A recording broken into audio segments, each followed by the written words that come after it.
On April 13, Montreal resident Lucy Francineth Granados was deported to Guatemala. Despite mobilization by groups like Solidarity Across Borders and No One is Illegal, Granados was not allowed to stay in Canada. The way the media portrays racialized immigrants plays an important role in these situations and in general exerts much power over how we imagine our nation. This is particularly true when an audience has little or no knowledge of the community being represented.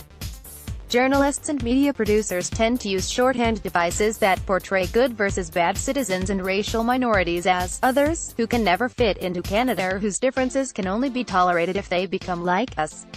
For example, crime TV shows are designed to intimidate populations by scaring them with demonstrations of the negative outcomes of breaking laws. Read more. American-style deportation is happening in Canada in this way. The mass media use different people to communicate symbolic messages. Sometimes, the lack of cohesion in these messages demonstrates conflicting viewpoints, illustrating differences of opinions and mandates within government or news agencies, and thus maintaining a semblance of objectivity and balance.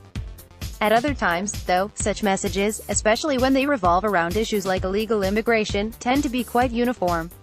For example, in cases involving representations of racialized minorities, research shows how most mainstream media tend to either portray them as exceptional cases of success, or more frequently, they are portrayed as criminals or people who don't fit in.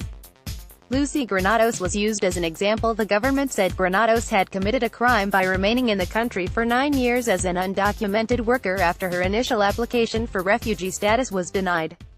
Granados came forward and applied in the hope her status would be legalized. This, in itself, was a risky move and it alerted the authorities right away that she had been residing in the country illegally. Protesters leave signs outside of the federal detention center in Laval, where Lucy Granados was being held before her deportation on April 13. Solidarity Across Borders. The government denied hearing Granados' case to stay on humanitarian grounds. I believe Granados becomes the example of what the state will not tolerate. Her deportation sends a message to other undocumented workers that if they come forward in order to seek legal status, they too will be at a heightened risk of deportation. The deportation of Lucy Granados and other undocumented workers and the way these stories are talked about needs to be contextualized within a wider set of issues. Primarily among these is the continued and growing anti-immigration sentiment that remains a consistent thread in the nation's fabric. It is partly fueled by the amplifying power of the mainstream media and its reliance on bureaucratic sources of power and authority, government, police, courts.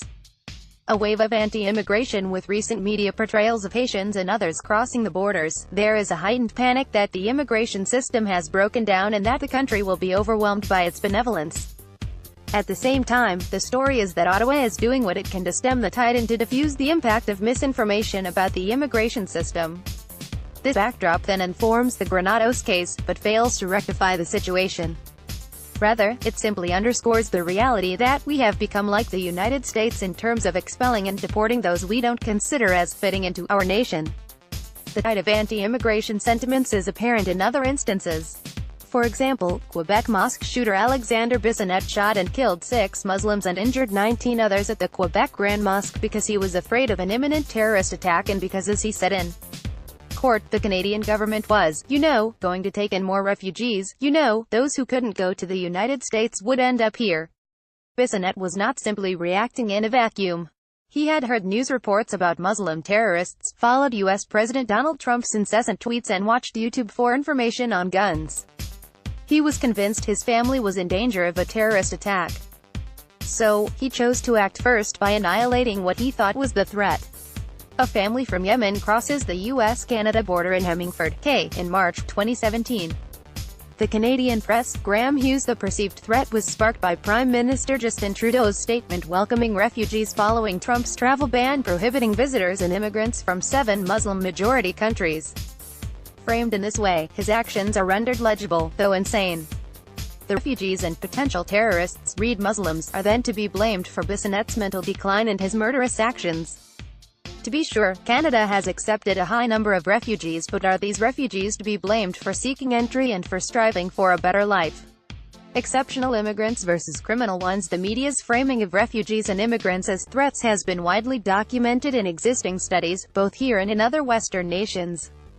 These overwhelmingly negative depictions fuel moral panics when refugees and immigrants are portrayed as flooding into the nation.